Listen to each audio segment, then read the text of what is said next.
Welcome back to another technical video. Today we'll be going through your question, answering it, and hopefully finding that solution that you need. Guys, remember to stay just a little bit crazy like me, and hopefully you find that resolution you need. Anyway, let's continue on.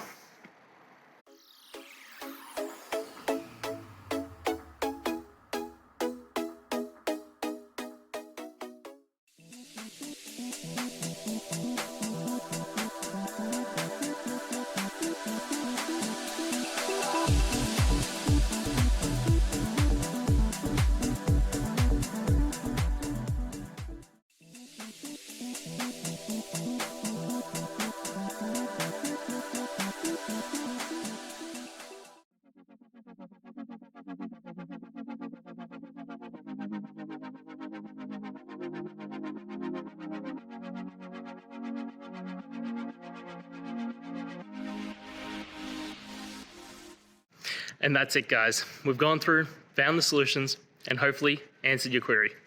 If it did, please hit subscribe. I really appreciate it. And until next time, I hope you have a good one. Cheers.